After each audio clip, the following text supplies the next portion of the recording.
Guys, this is Kamlesh Verma and I welcome you all in Aurora IAS, and this is lecture number 2 of our national income chapter. And in this lecture we are going to begin with our discussion on GDP at current price and GDP at constant price.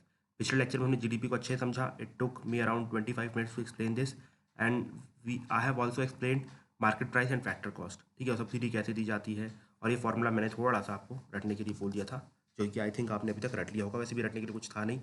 GDP at market price equal two factor cost, जो कि मैंने बताया. फिर market में तो direct taxes लगे, तो direct taxes add कर दिया, सब्सिडीज डिडक्ट कर दी. ठीक है, तो जीडीपी एट मार्केट प्राइस हो गया. अब जाते हैं GDP at current price and GDP at constant price. ठीक है, so I will start this with the help of an example. अब जैसे मान लो कि ये ईयर है 2019. ठीक है, इस साल मैंने कुछ चीज़ें का प्रोडक्शन किया. जैसे फॉर एग्जाम्पल मैंने पेन बनाया, ठीक है, जिसका प्राइस 10 रुपये था, 5 रुपये था कुछ चीज़ों का. ठीक है, पेन का, यहाँ रिफिल का, या फिर आप कह सकते हैं रॉड का. ठीक है, ये प्राइस हो गया और टोटल हो गया ₹15. ठीक है, ₹15. ये 2019 की बात थी. अब मैं 2020 में आता हूँ.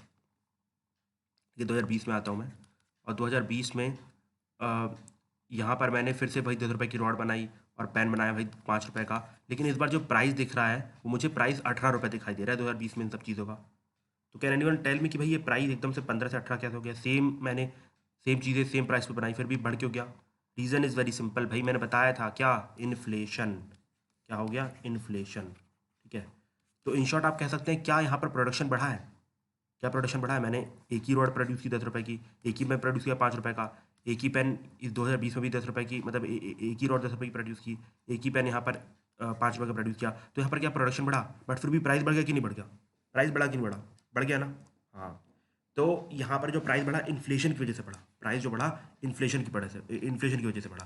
तो अब आप क्या बोलना चाहते हो? अब आप बोलना चाहते हो क्या मेरी जीडीपी बढ़ गई? मतलब पिछले साल मैंने चीज़ों को 15 रुपये बेचा था, अब चीज़ों को मैंने 18 रुपये में बेचा है, तो क्या मेरी जीडीपी 3% से बढ़ गई है या 0.3% से बढ़ गई है?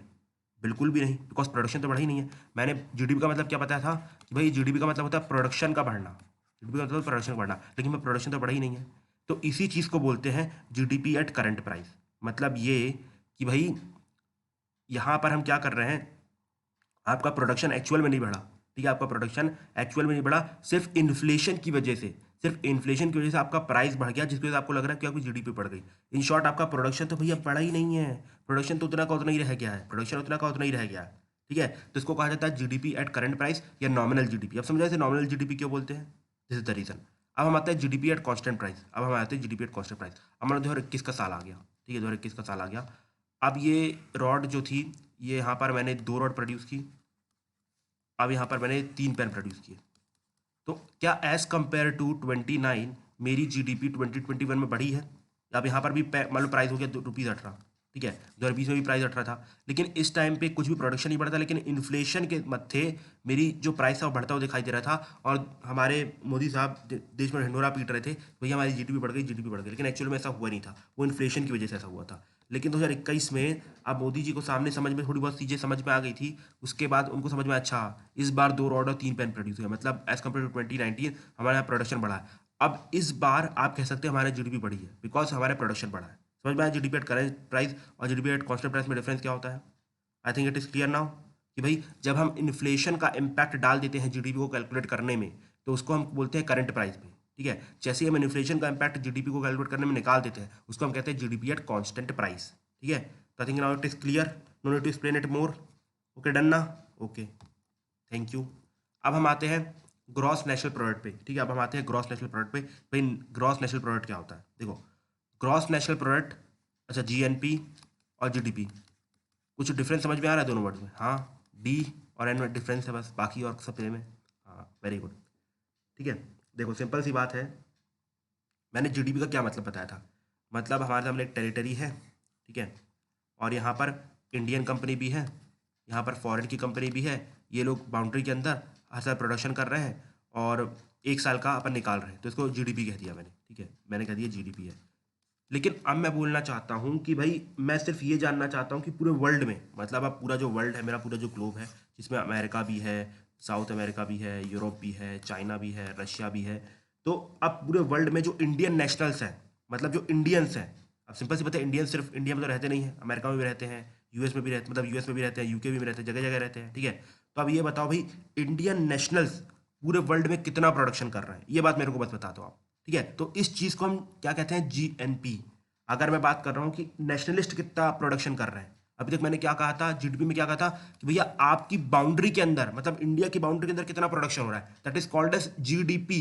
लेकिन अब मैं बोल रहा हूँ पूरे वर्ल्ड में जो इंडियंस हैं, इंडियंस मतलब जिनके पास इंडियन पासपोर्ट है, इंडियन सिटीजनशिप है, वो लोग कितना प्रोड्यूस कर रहे हैं भाई, ये बता दो मेरे को। उसको कहा जाता है जीएनपी।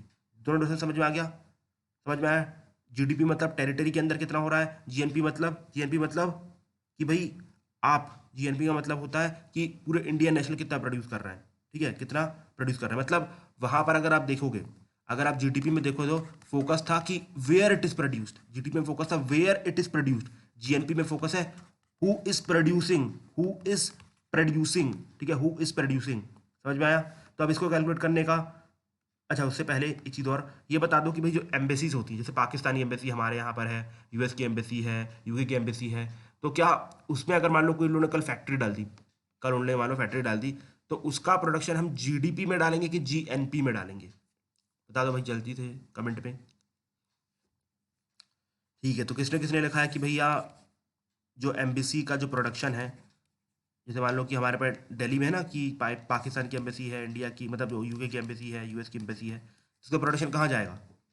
इंडिया की बाकी वो रिस्पेक्टिव कंट्री कि यूएस को जाएगा, यूके को जाएगा, पाक को जाएगा, कहाँ जाएगा? तो भैया जिन्होंने बोला है कि इंडिया को जाएगा, वो लोग बिल्कुल ही 100% गलत हैं।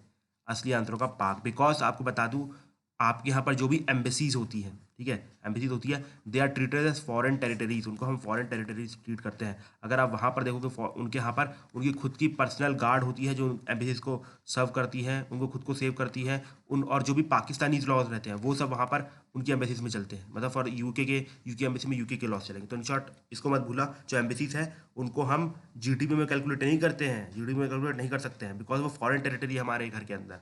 समझ में आया?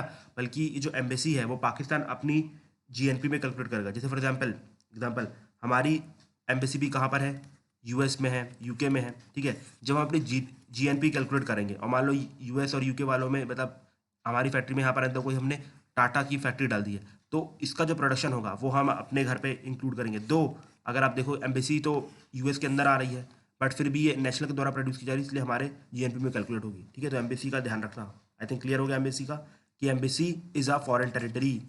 ठीक है, तो इसलिए हम इसे जीडीपी में इंक्लूड नहीं कर सकते हैं, बिकॉज ये फॉरेन टेरिटरी है। ठीक है, समझ में आया?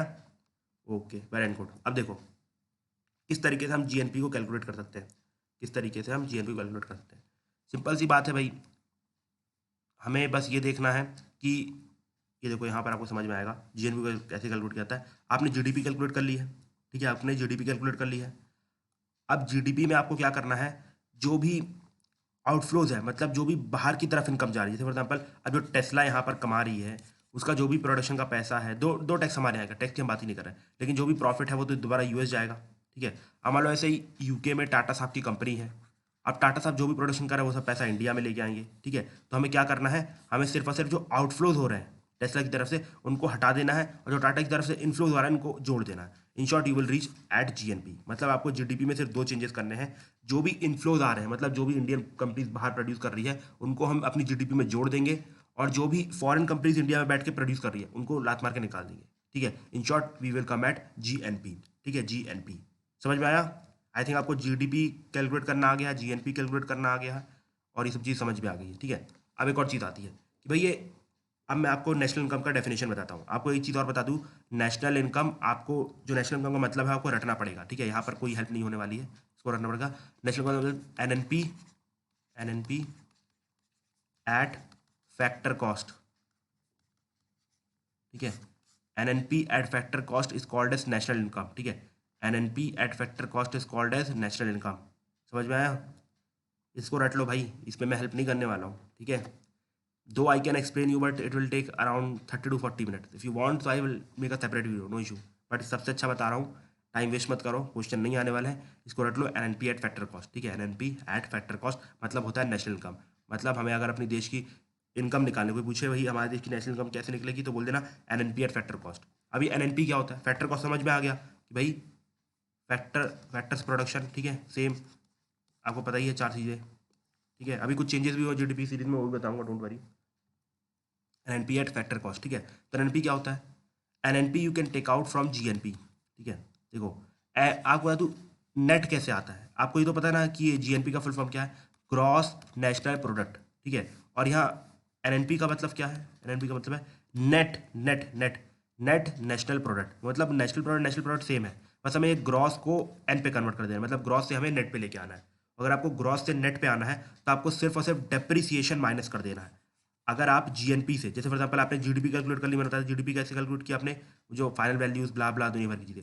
अब जीडीपी से आप जीएनपी में आए, जीएनपी में कैसे आए? आपने इसमें क्या किया, इनफ्लोज ऐड कर दिए और आउटफ्लोज माइनस कर दिए। अब मैं बोल रहा हूँ अगर आप एनएनपी निकाल दो, अगर आप एनएनपी निकाल दो एट फैक्टर कॉस्ट, मतलब फैक्टर कॉस्ट भी हमारे सब कुछ चल रहा है, तो आप फैक्टर कॉस्ट को भी भूल भी जाओ, मतलब एनएनपी बस आप निकाल दो, मतलब यही आपकी नेशनल इनकम होने वाली है। तो मतलब आपको ग्रॉस से नेट पे आना है, ग्रॉस से आपको नेट पे आना है।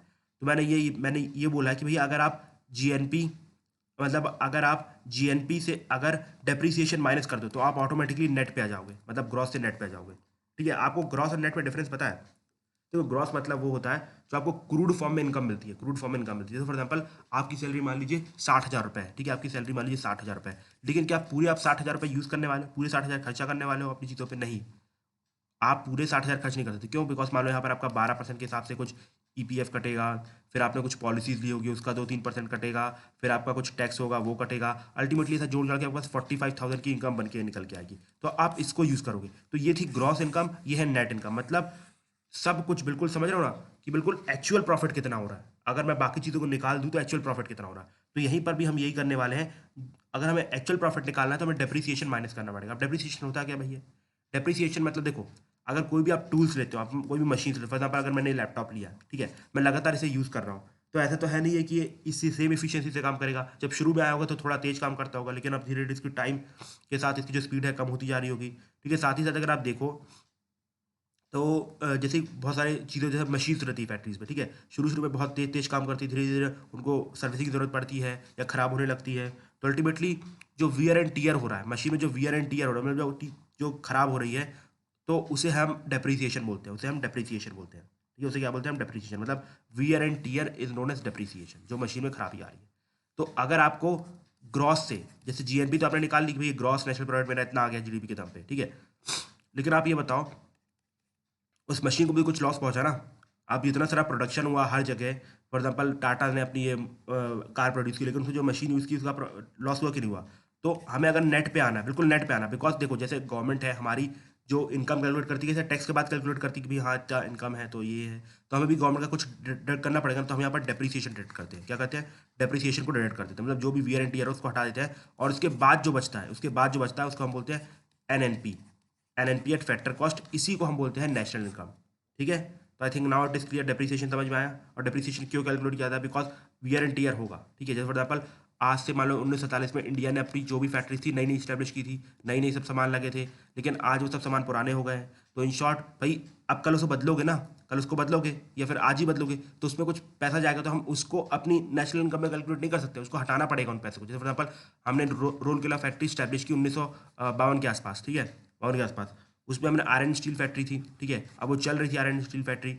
अब उसके बाद मान लो आज 2020 आ गया, ठीक है, तो उसमें अब जो चीज़ें खराब हो रही होंगी, तो भैया जो चीज़ें खराब हो रही है वो पैसा दोबारा उसमें लग के वो रिनोवेट होगा ना, तो उस पैसे को हम अपने नेट एनएनपी पे नहीं डालेंगे, मतलब उसे हम नेशनल इनकम में नहीं डालेंगे, ठीक है, उसको हमें दोबारा इंप्रूव करना पड़ेगा, तो उस पैसे को हम पहले ही निकाल दे रहे हैं, ठीक है। ये जो आप समझ सकते हो, जो मशीन खराब हुई ना उसका पैसा निकल रहा है, जो मशीन खराब हुई उसका पैसा निकल रहा है, इसलिए हमने जीएनपी में से मशीन को खराब करने का पैसा निकाल दिया। अब उसके बाद जो भी बचता है वो हमारी एनएनपी है, अब हम उसको अच्छे से खर्च कर सकते हैं, बिकॉज गवर्नमेंट को तो कहीं टैक्स नहीं भरना है। गवर्नमेंट को सिर्फ एक ही जगह प्रॉब्लम आती है कि भैया जो मशीन है उसका डेप्रिसिएशन हो रहा है वो हमें दोबारा रेनोवेट करवाना पड़ेगा, बस वही पैसा निकाला जाएगा, और बाकी जो भी बचेगा वो गवर्नमेंट का खुद का पैसा है, गवर्नमेंट उड़ाए, जो करना है वो करे, ठीक है। भले पार्लियामेंट बनवाए, यहाँ लोग मर रहे हैं भूखमरी से, बट फिर भी पार्लियामेंट बना सकते हैं आप, no issue, no issue, parliament बनाओ, ठीक है। तो this is called as net national product, ठीक है। अब finally let us come to estimation of GDP, ठीक है। So I think let me be here itself, ठीक है, because already time is over and I will continue in the next lecture, ठीक है। बस अब ज़्यादा चीज़ नहीं बची थी, समझने वाली चीज़ें थी वो खत्म हो गई हैं, ठीक है, समझने वाली चीज़ें खत्म हो गई। नहीं यार 6 मिनट बचे हैं, कंप्लीट कंटिन्यू कर लेते हैं, जीडीपी एस्टिमेट हो जाएगा हमारा, ठीक है, बिकॉज सिर्फ एक ही स्लाइड तो पढ़नी है। देखो बस ये अब हल्का सा बस आखिरी थोड़ा टफ टॉपिक है, और झेल लो बस मुझे 6 से 7 मिनट 8 मिनट, इस पर चीज़ें कंप्लीट हो जाएगी। देखो जीडीपी को अगर हमें कैलकुलेट करना है, ठीक है, अगर हमें जीडीपी को कैलकुलेट करना है तो 4 अप्रोचेज़ आते हैं, मतलब इन शॉर्ट 3 अप्रोचेज़ आते हैं, ठीक है, मेन 3 अप्रोचेज़ आते हैं। एक आता है आउटपुट अप्रोच, एक आता है एक्सपेंडिचर मेथड और तीसरा आता है इनकम अप्रोच, ठीक है। जैसे फॉर एग्जाम्पल अगर मैं बोल रहा हूँ कि भाई आप ये बता दो कि इस बार देश में कितना प्रोडक्शन हुआ, तब क्या करोगे, जितना भी प्रोडक्शन हुआ उन सबको जोड़ दोगे, मतलब market value of final goods and services, इसे कहते हैं आउटपुट अप्रोच। मतलब जो जीडीपी हमने देखा that is based on output approach. तो आई थिंक आपको जीडीपी एक्सप्लेन हो गई, तो पर आउटपुट अप्रोच नहीं बताना है, ठीक है। मतलब जो भी प्रोडक्शन हुआ उसको हम जोड़ दे रहे हैं, उसी को हम बोलते हैं आउटपुट अप्रोच, और उसका बेस्ट एग्जाम्पल है जीडीपी, जो हमने ऑलरेडी डिस्कस कर लिया है। भाई एक लाइन से ऊपर नहीं बताऊंगा, क्वेश्चन नहीं आएंगे, टाइम वेस्ट नहीं करूंगा आपका, पहले बता दे रहा हूँ, ठीक है। इसके बाद आता है एक्सपेंडिचर मेथड, ठीक है। देखो सिंपल सी बात है कि भाई अब ये सब बेचा गया है तो कुछ खरीदा भी गया होगा, मतलब ये सब बेचा गया है तो किसको बेचा गया, हमें बेचा गया है। तो अगर हम ये इन सब की जगह, मतलब फाइनल गुड्स एंड सर्विसेज की जगह अगर हम एक्सपेंडिचर ही कैलकुलेट कर ले, देखो अगर फॉर एग्जाम्पल जैसे बहुत सारी चीज़ मार्केट में बन के तैयार हुई तो क्या सारी की सारी बिक गई हैं, नहीं बिकी, नहीं बिकी ना, सिर्फ वही बिकी है जो लोगों ने खरीदा है। तो इन शॉर्ट क्यों ना हम जो लोगों ने एक्सपेंडिचर किया उसी कैलकुलेट कर ले। फॉर एग्जाम्पल मैं आपसे पूछा आपने कितना एक्सपेंडिचर की, मान लो देश में सिर्फ 5 ही लोग रहते हैं, ठीक है। अच्छा आप 2 एग्जांपल समझाऊँ, अच्छा समझ में आएगा दोनों में डिफरेंस क्या। देखो ये फैक्ट्रीज़ है, ठीक है। फैक्ट्रीज़ में मान लो इस बार 10 पेन प्रोड्यूस हुए, 10 पेन प्रोड्यूस हुए, ठीक है। और मैंने बोला कि भैया आप इन सब की मार्केट वैल्यू जोड़ लो, ये आपकी जीडीपी बन जाएगी। तो मैंने जीडीपी जोड़ दी और आपकी जीडीपी आ गई मान लो 2% के आसपास की, ठीक है। ठीक है, ये हो गया आपका आउटपुट अप्रोच, जीडीपी वाला अप्रोच। अब हम दूसरे एक्सपेंडिचर अप्रोच में आते हैं। मान लो देश में सिर्फ 5 लोग रहते हैं, 1 2 3 4 5, ठीक है। अब इन 5 लोगों में से सिर्फ और सिर्फ 3 लोगों ने पेन आपका खरीद के लाया, सिर्फ 3 लोगों ने पेन खरीद के लाया, ठीक है। 3 लोगों ने पेन खरीद के लाया। तो इन शॉर्ट आपकी इकोनॉमी एक्चुअली में होनी कितनी थी, होनी कितनी थी भैया, जितना इन्होंने खरीदा उतना ही आपका बिका, मतलब फाइनल मतलब जो भी प्रोडक्शन हुआ इतना इतना ही हुआ, ठीक है। इतना ही हुआ ना, हुआ कि नहीं हुआ। जैसे फॉर एग्जाम्पल भाई 3 लोगों ने बस पेन खरीदा, ठीक है। एक्सपेंडिचर मैं बोल रहा हूँ कि कितना लोगों ने खरीदा उन सबको जोड़ लो, because this will give you the actual value, because बाकी चीज़ बिकी नहीं है, ठीक है। तो ये इसके ऊपर कुछ इंप्रूवमेंट थी, तो हम क्या करेंगे, कंजम्पशन जोड़ देंगे, इन्वेस्टमेंट जोड़ देंगे, गवर्नमेंट का एक्सपेंडिचर जोड़ देंगे, और जो भी नेट एक्सपोर्ट हुए उनको जोड़ देंगे, ठीक है। एक्सपेंडिचर मेथड जो भी लोगों ने खर्चा किया है, ठीक है, जो भी लोगों ने खर्चा किया, जैसे एक्सपोर्ट कर रहे हैं तो लोग बाहर खरीदेंगे ना यार, है ना। तो एक्सपोर्ट को आप जोड़ दीजिए। कंजम्पशन मतलब कंजम्पशन समझते हो ना, जो लोग खरीद रहे हैं, आप और मैं चीज़ें खरीद रहे हैं, कंजम्पशन को जोड़ दो। जो इन्वेस्टमेंट हुई इसको जोड़ दो, और जो गवर्नमेंट खर्चा करी उसको जोड़ दो। गवर्नमेंट खर्चा करी मतलब चीज़ों को खरीद रही है, तो इन शॉर्ट इसे called as expenditure method, is called as expenditure method. इसके बाद तीसरा आता है इनकम अप्रोच। इनकम अप्रोच का मतलब होता है कि भाई जो भी लोगों ने अर्न किया है, फॉर एग्जाम्पल वेजेस, जैसे फॉर एग्जाम्पल किसी लेबर ने वेज अर्न किया है, कोई कंपनी ने प्रॉफिट अर्न किया है, किसी ने अपना रूम पैसे मतलब रेंट में देके अपना रेंट अर्न किया है, तो इन सबको जोड़ दो। This will also give you the GDP, ठीक है। These are the 3 method of calculating the GDP, ठीक है। आउटपुट अप्रोच जीडीपी वाला, एक्सपेंडिचर मतलब लोगों ने कितना खर्च किया, फॉर एग्जाम्पल कंजम्पशन में, नेट एक्सपोर्ट्स में, एक्सपेंडिचर में, गवर्नमेंट एक्सपेंडिचर में, तो ये हमारे सामने एक्सपेंडिचर मेथड, ये आउटपुट अप्रोच हो गया। इनकम अप्रोच मतलब वेज, जो भी लोगों ने पैसा अर्न किया, फॉर एग्जाम्पल लेबर ने वेज अर्न किया है, किसी कंपनी ने प्रॉफिट अर्न किया है, किसी रेंट वाले रूम ने रेंट अर्न किया, तो उन सबको जोड़ दो। और आपको बता दूँ इन तीनों की वैल्यू हमेशा सेम आएगी, इन तीनों की वैल्यू हमेशा हमेशा हमेशा सेम आएगी, इन तीनों की वैल्यू क्या कभी वेरी नहीं करेगी, बिकॉज जितना प्रोड्यूस हुआ है उतना ही चला भी गया है, ठीक है, उतना ही चला भी गया है। इन तीनों की वैल्यू वेरी नहीं करती है आइडल सेंस में, ठीक है, आइडल सेंस में, ठीक है। लेकिन अगर आप गवर्नमेंट के एक्चुअल डेटा देखोगे जब बिल्कुल क्रूड फॉर्म में कैलकुलेशन होती है, तो उस टाइम पे ये डेटा वेरी करता है। फॉर एग्जाम्पल इनकम अप्रोच में दिखा रहा है 10 रुपये, और यहाँ पर आउटपुट अप्रोच में दिखा रहा है 15 रुपये। तो ये कम क्यों दिखाता है, जस्ट बिकॉज कि अभी तक कुछ लोगों की इनकम मिली नहीं, कुछ लोगों ने अपनी इनकम ली नहीं है, ठीक है। मतलब उनको किसी 10 तारीख को मिलती है, 15 तारीख को मिलती है, उस हिसाब से अब जैसे 10-15 तारीख के बाद दोबारा 5 रुपये जुड़ जाएंगे तो 15 रुपये हो जाएगा। तो कुछ टाइम के लिए आपको मतलब शॉर्टफॉल देखने को मिलेगा, लेकिन अल्टीमेटली जो तीनों की वैल्यू है वो सेम आएगी, तीनों की जो वैल्यू है वो सेम आएगी, ठीक है। उसी को कहते हैं एस्टिमेशन ऑफ जीडीपी। नहीं समझ में आया तो कोई फोकस मत करना, रट्टा मार लेना, काम हो जाएगा, ठीक है। समझ में आ रहा ना कि जो आपको मेजर मेरे को पढ़ाना था मैंने पढ़ा दिया। यहाँ पर मैं अपना पूरा फोकस कर रहा हूँ भैया, जिसकी इकोनॉमिक्स बिल्कुल ही वीक है उसको भी मैं मतलब बिल्कुल नीचे वाले लेवल में जाकर मैं समझा रहा हूँ कि भाई समझ जाए बंदा बस, ठीक है। अभी तक बड़ी मेहनत की, ठीक है, 3 लेक्चर आई थिंक 2 लेक्चर दे डाले हैं, और आई थिंक चीज़ें आपको समझ में आ रही है, ठीक है। अब हमें पढ़ना है चेंजेस इन जीडीपी सीरीज, और इसके बाद कुछ क्या लिमिटेशन है जीडीपी की, इसके बाद ग्रीन जीडीपी क्या होती है, potential GDP, growth, development, inclusive development, sustainable development. मतलब इन शॉर्ट अगले लेक्चर में या फिर नेक्स्ट टू नेक्स्ट लेक्चर में I am going to cover this chapter, ठीक है। ये चैप्टर खत्म हो जाएगा। Till that time thank you and have a nice day my dear friends.